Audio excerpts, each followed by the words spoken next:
All right, this is part two of the last video. Kind of made some adjustments here just for the quality of the video. I adjusted my light because I had like this weird intense shadow on this side. Okay, so I forgot to get to the magazine, or maybe I didn't forget, but I'm going to get to the magazine now, right?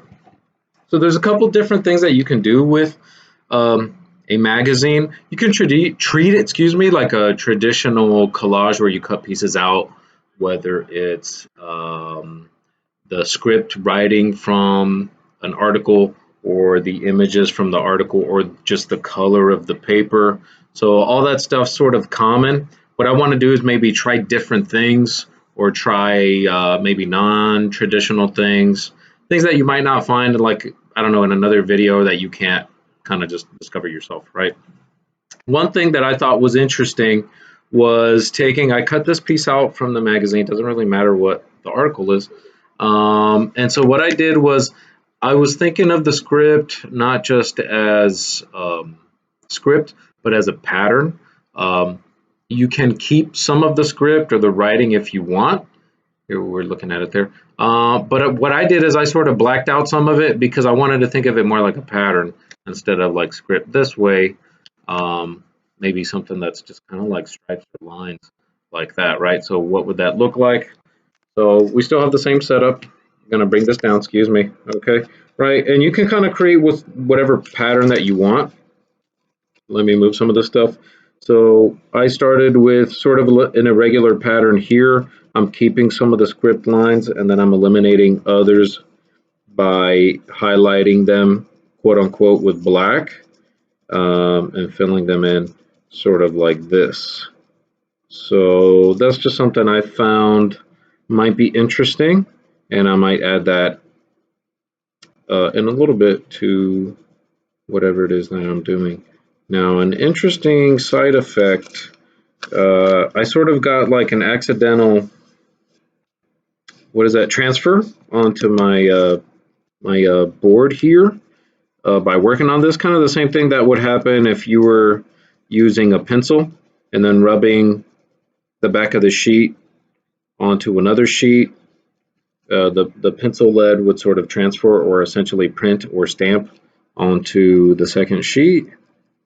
If you don't know what I'm talking about, just look up graphite pencil transfers or something like that, and you'll be able to find interesting videos on that, right? So here I developed just a very simple pattern, but using the script lines, and so I can use it this way, I can use it this way, and I can glue this to whatever I got. This is assuming that you have glue at home, because we're doing a very bare bones survival level art tutorial here, right? Okay, so here I have that. I'm going to kind of set this off to the side. I might leave it later. What I wanted to do is maybe try the drawing quality of these two different sheets to see what I come up with. I experimented yesterday and I was very pleasantly surprised with what I found.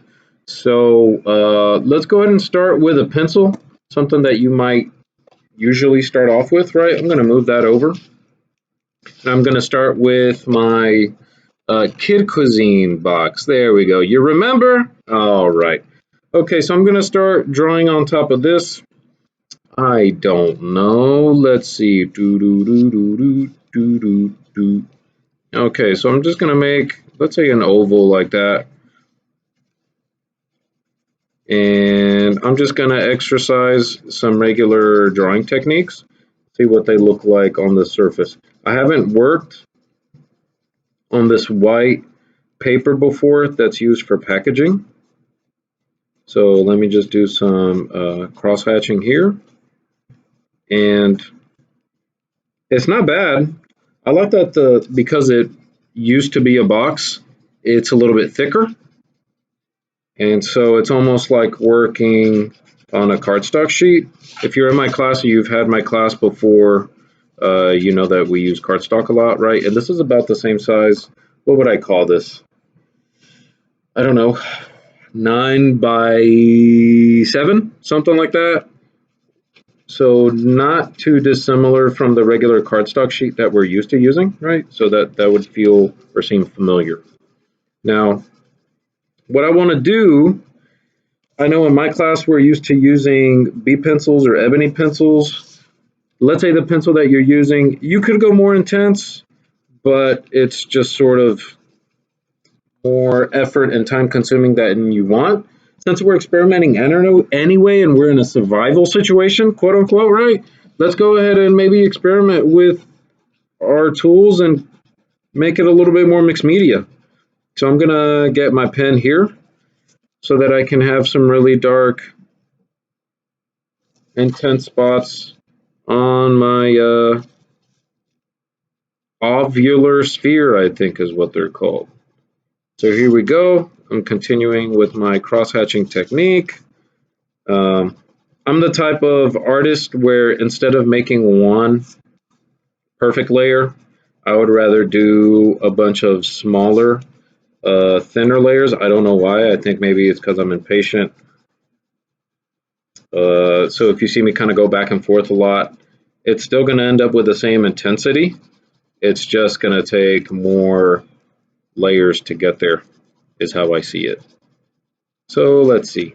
And I think that depends, and you might have experience merging pen and pencil. We don't usually do that in my class. I don't usually do it personally, honestly, but I do like how this is turning out, if I must say, because you have that gray underneath, and then you're putting the black on top, and they're sort of merging pretty well. You can get the darker levels. It's more than just like an outline like you would do for like a, I guess, a cartoony look or a comic book look, especially when you merge the different value tones, right? Okay, now the tool I do want to introduce today is something that you may or may not have.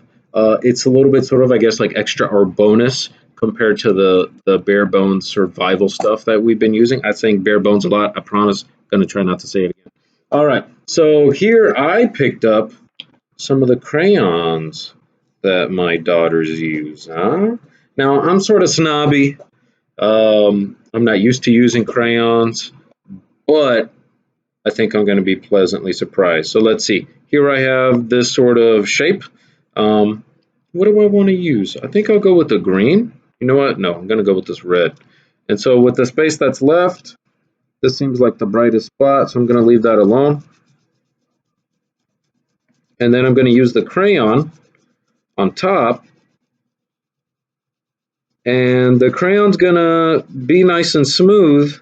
And as you can see, it's merging pretty well with the pencil and the pen. And it's sort of blending all of those lines in. Oh, uh-oh. Oh well, what can I do? It was going to happen anyway. I have a 3-year-old. So I'm coloring this on top, and it's sort of mixing with the pencil, I think, the graphite. And you can still sort of see the pen there. Yes. All right. And it has a pretty good texture. I'm not mad at it. So, whoopsie, you want to get rid of that, right? So anyway,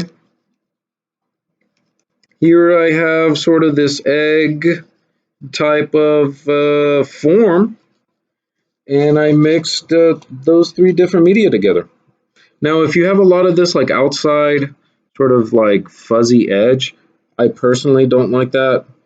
If you're going to use things that you're not used to, you still want to make sure that they're high quality. So what I'm going to do is take my pen, or that they look high quality. I'm going to take my pen and kind of redo some of that outline so I have a nice clean edge. So I don't want for the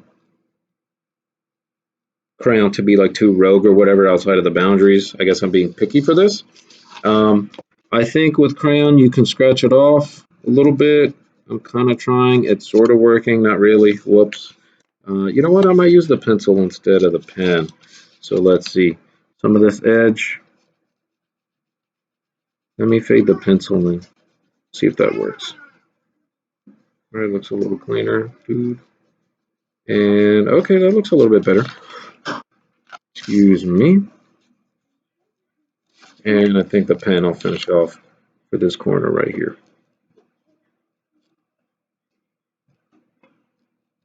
And I'll blend that in, right? Whatever we do, we still want it to be high quality, even if our tools are not high quality, okay? Okay, and then I think the pen might scratch the wax off. I think crayons are wax, so I'm not going to work too much with a pen because I might undo the work that I did. And then there we go. Here we have this nice form with good sort of blending and fading of the color. How am I doing on time? Here, y'all can look at my pretty face again. All right, 10 minutes. Okay, so there you go. Can I show y'all the sketch that I did yesterday? I'm kind of proud of it. Here we have a nice, y'all want to see? I kind of did it by accident, but I got a nice little Corona COVID thing, yeah? Do you get it? Okay, anyway, so there's no excuse. Whatever you have at home can still be useful to you. You can make traditional collages, or if you're not a fan and you want to go with what most people would consider like a drawing, there are still supplies, reusable things that you have at home that can be applicable to that sort of style of art, okay?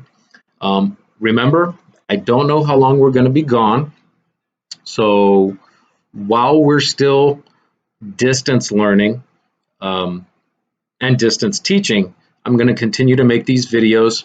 And as an incentive to get you to make work, what I think I'm going to do is, here, let me bring this down, excuse me. For every week that we're gone, what I want you to do is to make me one of these little survival pieces, okay? And for each one, I guess I'll give you 100. How about that? Okay.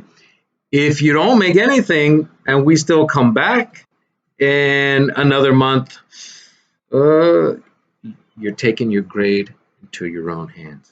Can you risk it? Okay. So please share, especially with those that you know have my class. Help them out.